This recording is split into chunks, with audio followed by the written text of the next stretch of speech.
Berbagai kebijakan dan upaya dilakukan oleh pemerintah dan juga Satgas COVID-19 untuk mengendalikan kasus COVID-19 serta mencegah masuknya varian Omikron di Indonesia. Telah hadir bersama dengan saya di studio juru bicara vaksinasi COVID-19 Kementerian Kesehatan, Siti Nadia Tarmizi. Apa kabar Bu Nadia?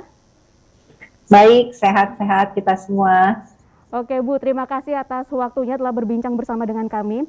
Ibu, apakah ada rencana dari pemerintah untuk menambah metode pemeriksaan untuk mendeteksi apakah varian Omikron ini sudah masuk atau belum, atau cukup saat ini dengan PCR saja? Iya, tentunya deteksi dari varian Omikron ini kan dilakukan dengan pemeriksaan genome sequencing ya. Jadi memang dia menggunakan suatu metode khusus, jadi bukan pemeriksaan PCR saja. Jadi semua sampel yang positif dari hasil pemeriksaan PCR, baik itu dengan pemeriksaan rapid antigen ataupun dengan pemeriksaan swab PCR, itu dilakukan pemeriksaan dengan genome sequencing namanya, karena kita melihat pemetaannya. Kita juga sebenarnya sudah merencanakan akan ada 14 mesin tambahan yang kemudian bisa digunakan ya, dengan artinya dengan pemeriksaan PCR itu sudah dapat diduga apakah ini menunjukkan varian Omikron atau tidak. Tetapi tetap harus dikonfirmasi dengan pemeriksaan yang kita sebut sebagai genome sequencing. Memang kapasitas daripada laboratorium sekarang untuk pemeriksaan genome sequencing ya khususnya sedang akan ditambah untuk kita bisa lebih banyak sampel yang kita bisa lakukan pemeriksaannya. 14 alat yang tadi Ibu sebut benar ya Bu? Ya, itu akan ditempatkan di mana saja di area Jakarta, fokus di sini atau akan disebar ke seluruh Indonesia? Oh, itu akan disebar di seluruh Indonesia, terutama di pintu-pintu masuk kita ya seperti MTKOM, kemudian perbatasan darat kita di Asko ya, kemudian di Nunukan. Ini juga yang akan kita tambah selain tentunya beberapa alat seperti misalnya di Maluku, Maluku Utara, kemudian di Sulawesi Utara gitu. Itu yang tempat-tempat di mana PMI banyak masuk juga. Jadi akan disebar merata karena 18 laboratorium genome sequencing itu kan lebih banyak di daerah Indonesia Barat. Jadi nanti akan ditambah untuk di Kalimantan, Sulawesi, Maluku Utara, dan termasuk juga di Papua serta satu lagi di Bali. Oke. Bu Nadia bisa bantu saya menjelaskan ke masyarakat apa ciri-ciri jika seseorang sudah terinfeksi dari varian Omikron ini? Adakah ciri-ciri khususnya, Bu? Nah, ini yang tentunya kita ketahui bersama ya, bahwa sampai saat ini ternyata Omikron ini tidak memberikan ciri-ciri yang spesifik ya.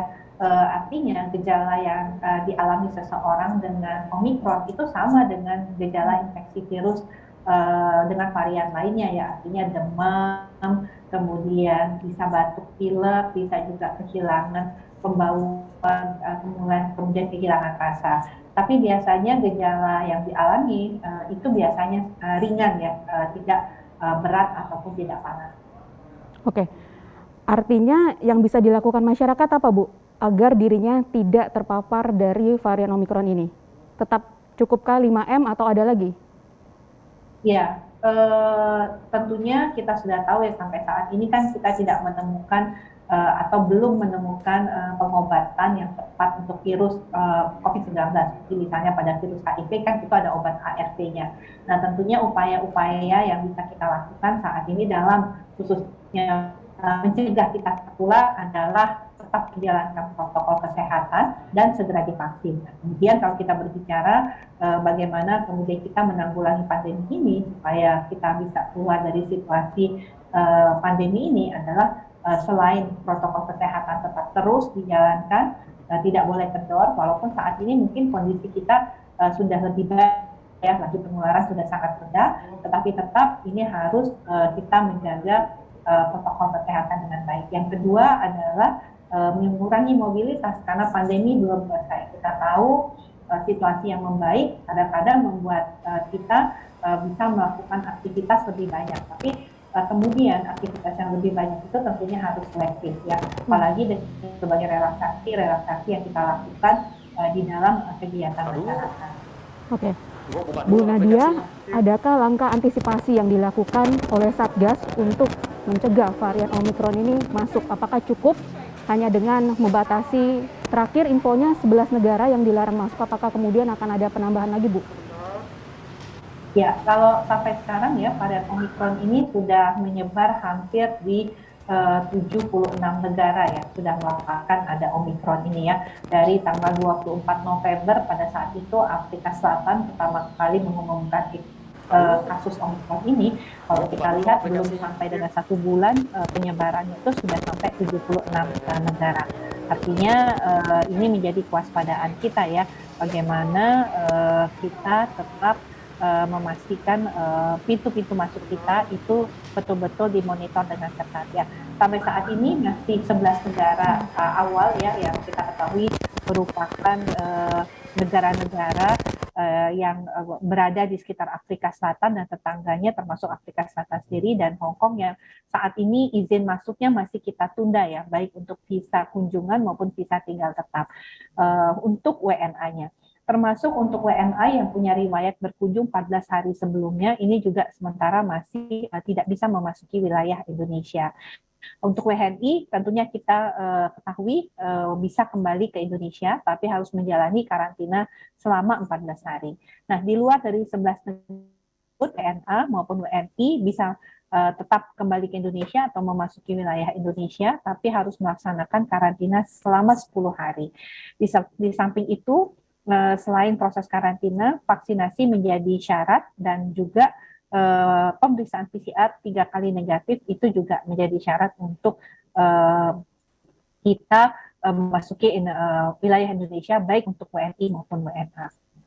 Oke, Bu Nadia, ini baru 11 negara yang dilarang, tapi kemudian banyak juga WNA yang datang dari negara-negara di luar 11 negara tersebut. Apakah juga pemerintah sudah melakukan tracking sebelum misalnya datang dari Singapura, apakah pernah berpergian ke Afrika, itu juga telah dilakukan, Bu, oleh pemerintah? Ya, jadi kita bisa lihat ya dari riwayat perjalanan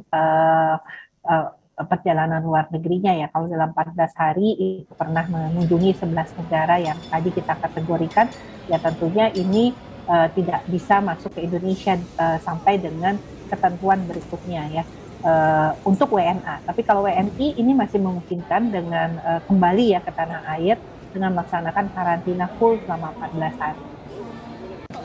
Bu Nadia, kita harus jeda sebentar. Setelah ini kita akan kembali lagi akan membahas mengenai antisipasi terhadap potensi kenaikan kasus COVID-19 saat libur Natal dan Tahun Baru. Tetap di JPM TV.